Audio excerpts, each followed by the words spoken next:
This is the story of America's war with Vietnam and how it began.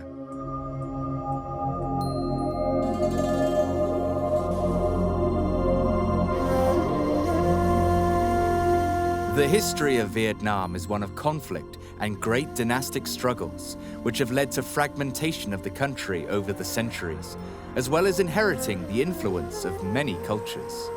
The idea that there's been one people called the Vietnamese throughout the last 2,000 years is a bit of a modern invention. After centuries of war in Vietnam, the one that began in 1955 would be internationally reported news and last for 20 years. America say that they're fighting an army of peasants, so how could they possibly lose? However, these people culturally know about war much better than any American does. A war that America deemed necessary in the fight against communism. These very intelligent men really thought that it was the beginning of the communist takeover of the world. There was a genuine, basic misinterpretation of what the threat that communism held for the United States and the rest of the free world. That's one of the really astounding things about the war, that such intelligent men could have been so wrong. The Tet Offensive, the fact that the Viet Cong had entered the American embassy in Saigon, caused a great deal of damage. It did turn American public opinion totally against the war. The protests were not even so much the soldiers as their mothers. Because what the hell is my boy doing in Vietnam? The devastation of this war continues to resonate today.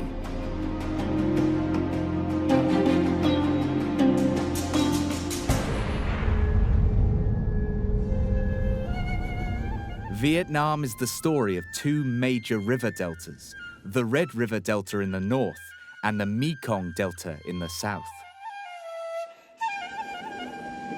The three geographic areas of Vietnam were first settled, as far as we know from the archaeology, by three different ethnic groups. The Vietnamese in the north, the Cham people in that central coastal strip who belonged to various kingdoms known as Champa. And then the Mekong Delta was settled earliest by Cambodians. The Cham people came actually from across the sea, probably from the north coast of Borneo, and they were great sailors and seafarers and traders. And they speak a language that's related to Malay. And they developed their own civilization in central Vietnam, largely influenced by Hinduism and to some extent Buddhism as well from India. They used to be the dominant kingdom, or the dominant political society on the South China Sea. For 5 or 6 centuries, it was the Sham that controlled trade on the South China Sea. Trade then expanded from Europe to China, seeing the arrival of Western traders, as well as Muslim traders from India and the Middle East. Slowly, Champa became mostly converted to Islam, while Christianity became very important in the central and northern regions. Full-scale war broke out between the northern and the southern Vietnamese kingdoms. Part of their weaponry came from trading with the Westerners, so that the Dutch would supply weapons to the Trinh in the north, and their ships would cross over the Portuguese ships supplying weapons from Macau near Hong Kong to the Nguyen family in the southern kingdom. Those are the first European contacts, but they were rapidly followed by the Dutch and then the British and the French. Before the Europeans arrived, and throughout this period, there were flourishing local, quite sophisticated communities and societies, often with cultures that had borrowed elements from religion to the way that kings ruled to political organization from India more than from China.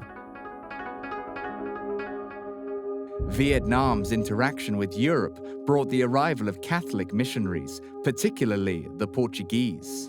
It was not until the arrival of French missionaries from the mid-17th century that their influence across Vietnam was really felt. The most significant of these missionaries was Alexander de Rhodes. He studied the Vietnamese language and compiled a dictionary into French. This opened up the language to foreign influence. The French converted an increasing number of Vietnamese from Confucianism to Roman Catholicism. The emperor became angry and ordered the execution of many missionaries. This was a turning point from friendly trading relations to aggressive behavior. The French almost seemed to use the execution of their missionaries as a reason to invade. They were without any territories, unlike the British in India, the Portuguese in the Philippines, the Dutch in Indonesia. They decided to take over Vietnam and establish a colony. There was this constant tension between different regions of Vietnam, and the French arrived in that context and indeed conquered Vietnam piecemeal. Around 1860, the French seized the area near Saigon. In the next 2 decades, they moved through central and northern Vietnam, with French troops expanding their control over all 6 provinces on the Mekong Delta, and formed a colony known as Cochinchine. They divided the country into those 3 regions, which it had never been divided into before. France assumed control over the whole of Vietnam. French Indochina was formed in October 1887. Cambodia and Laos were added in 1893. In the following years, the French influence would play a significant role in shaping Vietnam. Throughout its history, the country had been invaded by a stream of dynasties, and by the late 19th century, Vietnam had become vulnerable to French ambition. Years of civil war had led to a split between the North and the South. It was into this environment that resentment of French occupation gave a space for nationalism and then communism to rise. The influence of Russia and China alarmed the USA. South Vietnam is already under attack.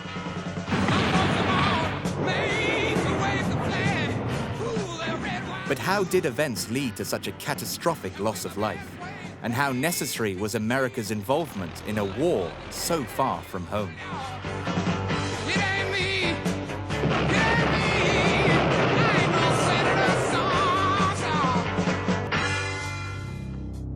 By 1884, France had taken control over Vietnam, forming the territories of Tonkin, Annam, and Cochinchine. The French were keen to bring Vietnam under French law, and it wasn't long before French culture grew across the country. The French conquest was in fact supported by some Vietnamese, including Catholics, but also some others who thought that the French could bring modernization to Vietnam. So there were some Vietnamese who sided with the French, and including some who benefited economically. They were distributed lands in the south, particularly in the Mekong Delta. So a new landlord class developed. As French influence expanded, they soon established the bureaucracy and architecture of their towns, building town halls, law courts, and schools. The education system evolved for the expatriates, but soon became a fashion for the wealthy local residents as well. In Hue, capital of the Annan section of Indochina, the Japanese, always so polite, do not disturb the semblance of ancient rule, likewise carefully preserved by the French colonial administration. In a modern home built for her by the French at Dalat, the Empress of Annan brings up her 3 attractive children in truly royal atmosphere. She accepts with oriental resignation the obvious facts of the situation. It was clear to parents that if they wanted their children to rise in the bureaucracy and get positions, they needed to know the newly adopted Latin alphabet, which came to be known as Quoc Ngu, or the national script. And so the Vietnamese culture became internationalized in a way it hadn't been before. And at the same time, a new familiarity with Western political ideologies, including communism. It was into this climate of French education that Ho Chi Minh was brought up, the man who would change Vietnam's history forever. As a young man, he was keen to see the world and took employment on ships as a deckhand. He traveled to America, lived in London for a while, where he was rumored to have spent time as a cook, and also lived in Paris. Whilst in Paris, he petitioned for the independence and civil rights of the Vietnamese people from French rule. When this failed in the US under President Woodrow Wilson, Ho Chi Minh became disillusioned, which furthered his communist zeal. He spent time in Russia and China before being imprisoned by Chiang Kai-shek. His reputation at home was developing, and when he returned in 1941, he had almost a hero status. He was very much a man of the world. He'd been educated by the French. He'd travelled around the world as a sailor, worked as a chef in London. In the Paris peace talks of 1919, he turned up at Versailles and demanded freedom from French colonialism for the Vietnamese people and was thrown out. Ho Chi Minh was a member of the French Socialist Party, which split in 1919, and he joined the communist faction which founded the French Communist Party. During the Second World War, France had fallen to Nazi Germany in June 1940. The Vichy government in Paris immediately ceded control of Saigon and Hanoi to Japan. Japan enforced the right to land forces in Vietnam. They needed to block the transportation of war materials through Vietnam to the Allies. When Ho Chi Minh was released from prison in China, he returned to Vietnam to lead the Viet Minh independence movement. They fought against the Vichy French and Japanese forces. During World War II, Ho Chi Minh would return to China and with General Giap and others set up a communist resistance who fought the Japanese. In 1945, they'd taken over the north part of Vietnam. The south was liberated by the British, who, to justify taking back their own colonies in the Far East, rearmed the Japanese to hold the country until the French turned up to reoccupy South Vietnam.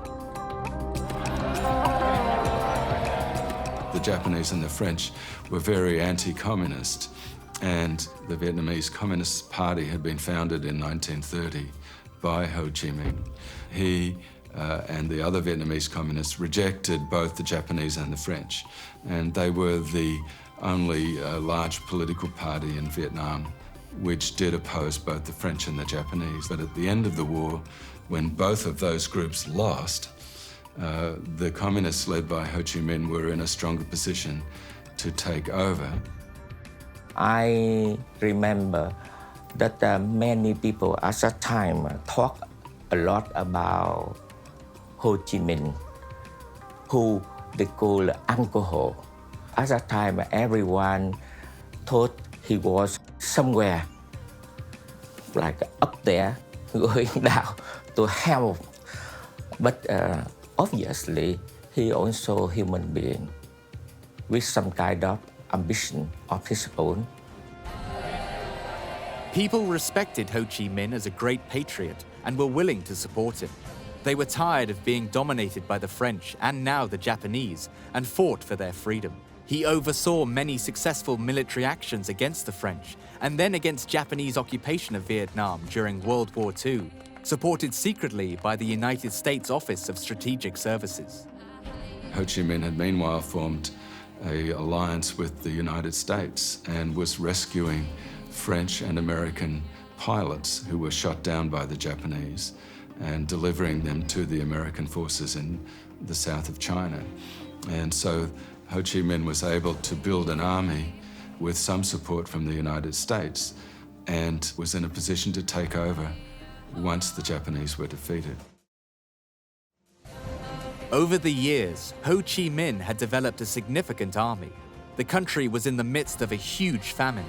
The Vietnam peasants blamed the French and Japanese, who were keeping the rice to feed their troops, even exporting it to Japan. After the Japanese had handed Vietnam to the Viet Minh in 1945, an estimated 2 million Vietnamese people had died.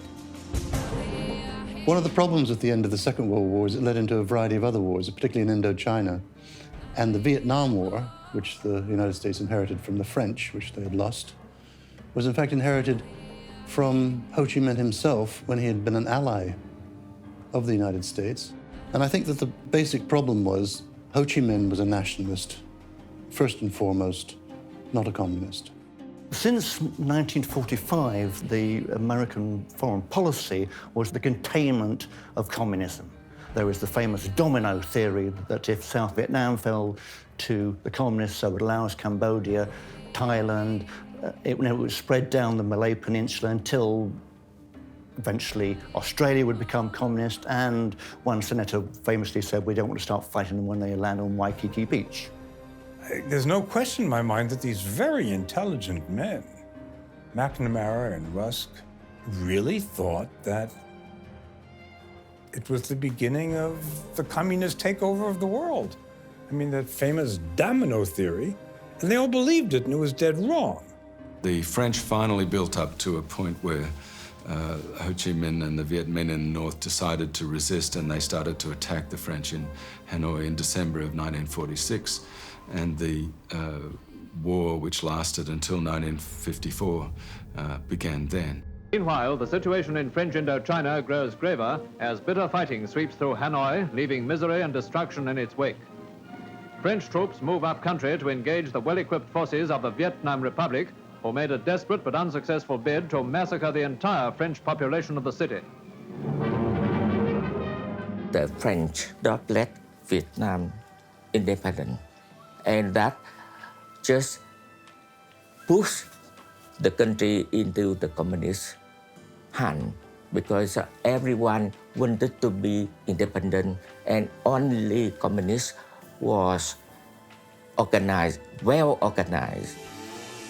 The only intention, as far as I can tell, that Ho Chi Minh had about any other country was South Vietnam. President Eisenhower's refusal to help the French with airstrikes at the time of Dien Bien Phu. Ho Chi Minh was so able to marshal his forces, get Soviet aid in, and at the same time keep the Chinese from getting frantic about it and getting help from them as well. And then that was his determination with an extraordinarily brilliant general. Over to the French fighting communism in Indochina as Ju-52 planes lend their weight in an all-out offensive against the red jungle strongholds of the Viet Minh forces. Particularly after the fall of China to the Mao's communist regime and the start of the Korean War in 1949 and 1950, respectively, the United States began to give massive military support and political support to the French effort in Indochina from 1950. The Americans were initially very reluctant to support them, but partly in exchange for support for France and NATO in Europe, the Americans decided to support France in Indochina, which led to American financial support and advisors and that sort of thing. The fight for Indochina goes on. French pilots flying American planes take up with the big guns left off, blasting communist divisions which had infiltrated French positions in the Hanoi Delta. For the next 4 years of that war, the United States paid for about 80% of the French military budget. And at the same time, the Chinese were supporting the Vietnamese independence movement led mostly by communists and fought mostly in the north. Many people from the south, like everyone in Vietnam at that time, joined Viet Minh because their relationship, their involvement with resistance, they have the heart for it. War comes to peaceful rice paddies, rich prize the Reds were hoping to seize, until the French, aided by the loyal Vietnamese, drove them into the sea. But from the backwaters of war come the helpless victims of aggression, the women, the children, the old and infirm. Communism passed their way.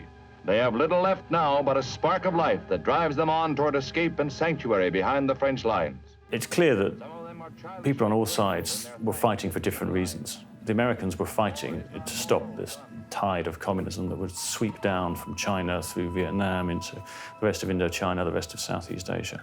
The Vietnamese, some of them may have thought they were part of an international movement, but many of them were just fighting for their own personal reasons, to liberate the country against foreign occupiers or to get rid of the power of landlords and that kind of thing. The war that broke out in 1946 dragged on for 8 years and has its culmination at the Battle of Dien Bien Phu in 1954, where a very bold move by the French military goes completely wrong and they're outfought and outthought by the guerrillas under General Zapp. The First Indochina War came to an end with the Battle of Dien Bien Phu in 1954, culminating in a comprehensive defeat for the French. France agreed to withdraw its forces from all its colonies, and a conference at Geneva decided on the division of Vietnam, with control of the north given to the Viet Minh as the Democratic Republic of Vietnam under Ho Chi Minh, and the south becoming the state of Vietnam, nominally under Emperor Bao Dai. This prevented Ho Chi Minh from gaining control of the entire country. After the division of Vietnam into North and South, the North is seen as a communist threat by the United States. South Vietnam's Prime Minister Ngo Diem faced a 2-year deadline for a nationwide reunification vote. However, the US feared that Diem might not win. In the north, the Viet Minh had formed the National Liberation Front under Ho Chi Minh, known as the Viet Cong, and started guerrilla warfare in the south of the country in an attempt to gain control. President Diem came back to Vietnam with the acceptance from the last emperor Bao Dai. In a referendum, he ousted Bao Dai, sent him into exile in France, and he became president. The South was still administered from Saigon until there was going to be an election which would then unite the country. When the Americans realized that they wouldn't win any election against the communists, they backed Prime Minister Diem in South Vietnam to set up an independent state so it would be analogous to North and South Korea. Because of the influence of the Korean War upon American thinking, when the French lost at Dien Bien Phu, and Eisenhower had to decide what to do about the country, he decided to support the South Vietnamese government in place, and they supported that dreadful man Diem. Diem was like a South American dictator about whom some American general, I think, once said, he's a son of a bitch, but he's our son of a bitch. And that strain of thought ran through the American government when they looked at their allies around the world. And it was a mistake. Half of the villages were under communist rule in 1954, and it wasn't clear who was going to come out on top. And indeed, the United States and the other political groups also expected that the communists would win. It wasn't anything great American conspiracy to rule the world or anything. They just didn't want the Russians to take over when they realized that Soviet communism, as they saw it, was a menace, which it was. It would influence other parts of the world that they thought they could reach. And as a consequence, Vietnam, after the French were defeated at Dien Bien Phu, was a prime candidate for American help. And so the Diem regime immediately turned its attention to the religious, or the political religious sects in the Mekong Delta, and attacked them first. And so there was fighting in the streets of Saigon in 1954 and 1955, and much of it spread to the Mekong Delta. There was a sort of civil war in the early days of the South Vietnamese regime. The divisions and unrest in Vietnam continued. The rioting intensified, and the Vietnamese people continued to see Ho Chi Minh and the National Liberation Front as a way to gain back their independence. America continued to closely monitor the situation, uneasy at the rapid rise of communism in Vietnam, which they deemed to be a direct threat to them. This mood prompted President Kennedy to send in aid, ultimately ending in over 500,000 US troops and a bloody war that would last for 20 years.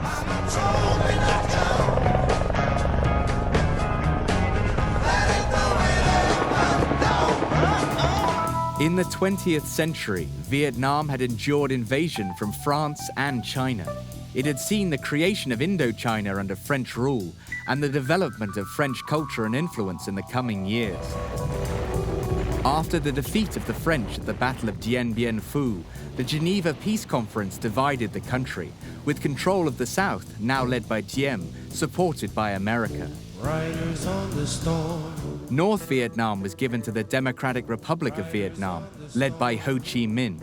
He formed the National Liberation Front, also known as the Viet Cong, and began an uprising against the South. The National Liberation Front were gaining significant strength in Vietnam. To many Vietnamese, the Viet Minh were heroes. To America's leaders, Ho Chi Minh represented communism and a significant threat. For man holds in his mortal hand the power to abolish all forms of human poverty and all forms of human life. And yet the same revolutionary beliefs for which our forebears fought are still at issue around the globe. The Viet Minh were able to recruit in the south, centre and north. The religious groups in the south were not able to recruit in the centre and north. The Vietnamese Nationalist Party was more northern-based, and Ngo Dinh Diem's following was largely among Vietnamese Catholics, and particularly in his home base of central Vietnam. And so the Viet Minh built the biggest political organisation. The Viet Minh were able to recruit the peasants, whereas most of the other political groups didn't show much interest. It's a communist party that it's disciplined, there are lots of people, it has the ability to take power from the top right down into the villages and mobilise large numbers of people. By the early 1960s, Hanoi's policy shifted further again towards supporting the guerrilla war that was already developing fast in the south. Meanwhile, the United States had built up its own forces. They had surpassed the Geneva limit on foreign forces in South Vietnam. The position of this administration has been carefully considered, and we have sought to make it just as clear as we know how to the governments concerned. President Kennedy pledged aid to Diem. It hadn't been long since America had not been able to defeat the communists in North Korea, and they were intent on not losing to them again in Vietnam. Fighting soldiers from the sky. In 1961, 400 American Green Berets special advisors are sent to train soldiers in the fight against the Viet Cong guerrillas under Ho Chi Minh. In October that year, General Maxwell Taylor reports to the president and advises Kennedy to expand the number of US military advisors and to send 8,000 combat soldiers. The number of troops sent by Kennedy will eventually surpass 16,000 by 1963. It was a serious mistake for Kennedy to get involved, as he did, with American force in that part of the world, thinking that this great monolithic Soviet-style communism would rule the roost, when he could have played it differently, I believe, and fought it more subtly. The great word that the Vietnam War gave us was escalation, because it starts off with Kennedy sending in just 400 military advisors who are actually special forces, organising and controlling the action, and then more go in, and then more go in. He should have fought it with the limited aid he gave initially, with the development of the special forces, the Green Berets as they're called, and other small tactical units, and not created this great surge of North Vietnamese resentment. South Vietnam is already under attack, sometimes by a single assassin, sometimes by a band of guerrillas, recently by full battalions. The peaceful borders of Burma, Cambodia, and India have been repeatedly violated, and the peaceful people of Laos are in danger of losing the independence they gained not so long ago. The eventual result was that the United States decided that the South would lose very quickly if it didn't change policy, and that the United States needed to move in with regular forces on a large scale. The Chinese, whether communists or nationalists, were age-old enemies of the Vietnamese. It was the threat of Soviet communism and the fact that China had fallen with Mao in a way that was assisted by the Soviets was, to the Americans, they had created this monster in their imaginations and they had to go and fight it. There's something happening here, but what it is ain't exactly clear. In the final analysis, it's their war. They're the ones who have to win it or lose it. We can help them, we can give them equipment, we can send our men out there as advisors, but they have to win it, the people of Vietnam, against the communists. So all we can do is help, and we're making it very clear. But I don't agree with those who say we should withdraw. That'd be a great mistake. Hey, what's that sound? Everybody look what's going down. President Kennedy was conflicted about Vietnam. He realized that he couldn't give up the territory, but faced a crisis by July. Despite increased US support, the South Vietnamese military was not making any ground against the Viet Cong forces. The regime of South Vietnam's president, Ngo Dinh Diem, comes to an end in a wave of violence. A few days before the army revolt, these last pictures showed a man who seemed to have no premonition of the horrible death he was to meet. The situation in Saigon was intensifying as the Viet Cong fought against Diem, ultimately leading to his death. Mortar fire concentrates on tanks and armored carriers blocking the way to the palace. For 2.5 hours, the palace comes under heavy bombardment before the white flag is raised. Meanwhile, Diem and his brother, Ngo Dinh Nhu, had fled the palace in disguise. They were later captured, only to die in an armored car that was taking them to prison. 3 weeks later in the US, the nation was to be shocked by the tragic assassination of President Kennedy on November 22nd, 1963. At 1:25, the motorcade moves into the downtown area. Death is 6 minutes away. In a warehouse, a sniper with a rifle poised waits. The cheers of the crowd almost muffle the 3 shots. The assassin's aim is deadly. From Dallas, Texas, the flash, apparently official, President Kennedy died at 1 p.m. Central Standard Time, 2 o'clock Eastern Standard Time, some 38 minutes ago.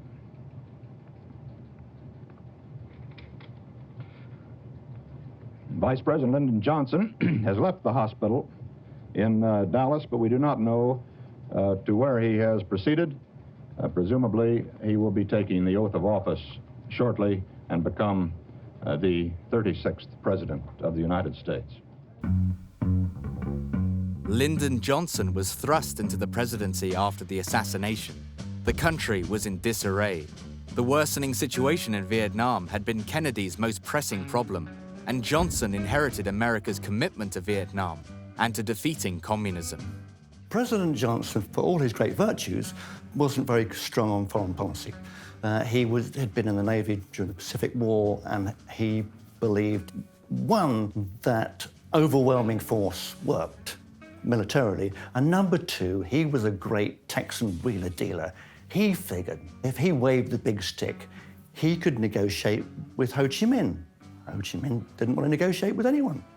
He knew eventually he would win. They could control how many people they were losing, and all they were doing was keeping their casualties down to below their birth rate. In August 1964, an incident off the Gulf of Tonkin triggered a reaction from President Johnson.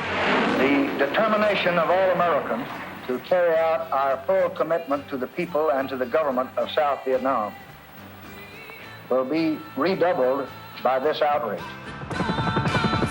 Ultimately, this reaction would lead to the beginning of a war in Vietnam, a war that still resonates. The justification remains a question to this day.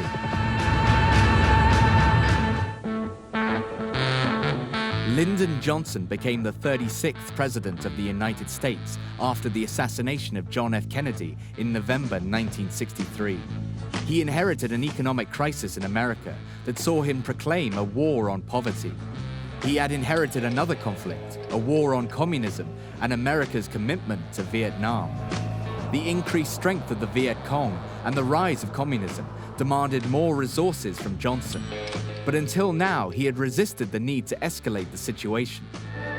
However, in August 1964, President Johnson decided to act after events at the Gulf of Tonkin. Destroyers of the United States Navy are assigned routine patrols from time to time. Sunday, August the 2nd, 1964, the destroyer Maddox was on such a patrol. Shortly after noon, the calm of the day is broken as general quarters sound. When the Gulf of Tonkin, inverted commas, incident comes along, and there's a spurious report that American warships have been attacked by Vietnamese patrol boats, they use as an excuse.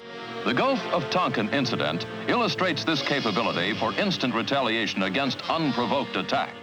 The USS Maddox's captain sent a report that 3 North Vietnamese torpedo boats supposedly fired on them. but then sent a retraction that it had been foul weather and not an attack.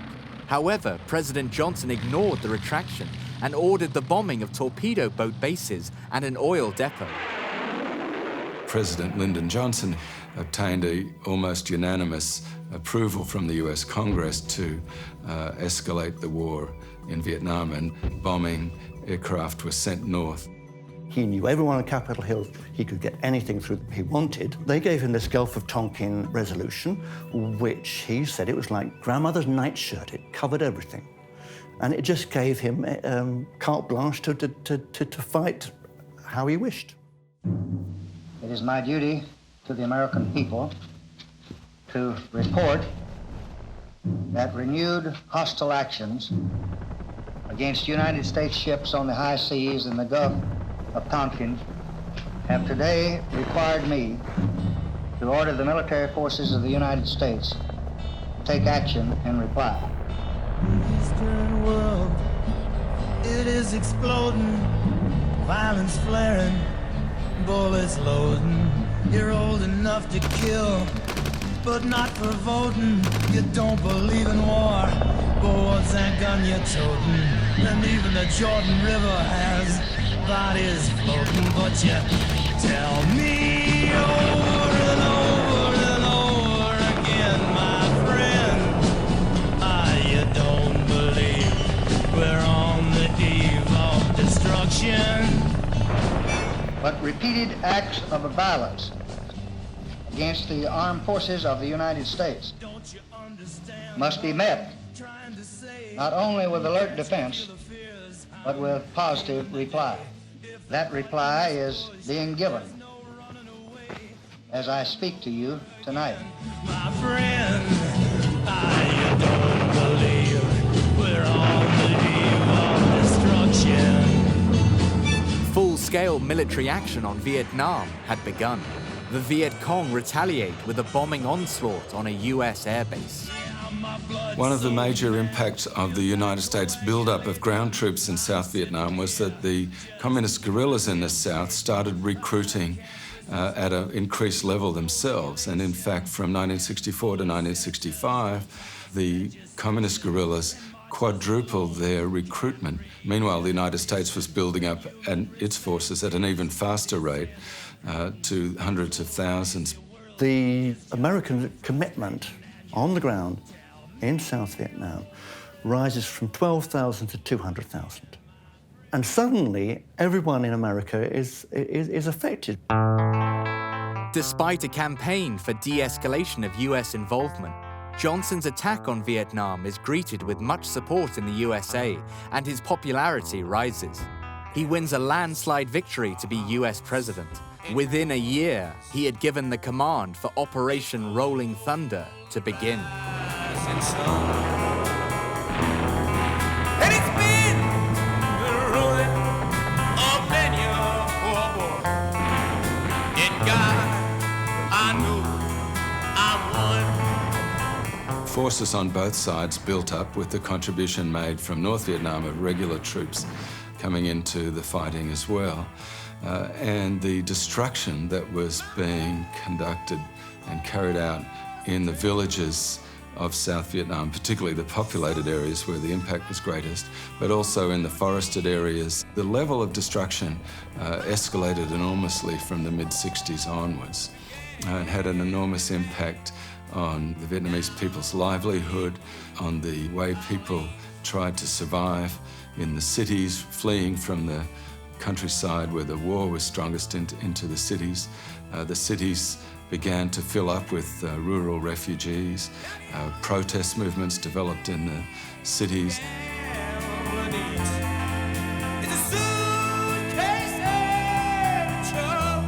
The continuous arrival of US troops and a large buildup of the South Vietnamese army meant that America could inflict large casualties, not just on the northern Vietnamese regulars who had moved south, but also on the guerrillas and the South Vietnamese communist regular troops as well.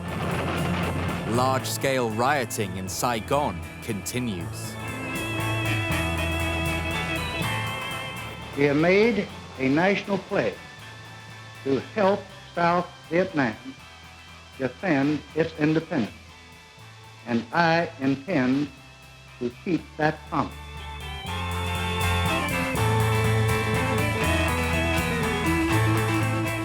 America could not politically invade the North because they hadn't declared war. This was a police action, so that they couldn't invade the North, but they did feel that they were able to bomb it. This was called Operation Rolling Thunder, and they just tried to pulverize all the industry, all the supply lines, everything in the North. And in a month, they would drop as much ordnance from North Vietnam as had been dropped in the whole of World War II.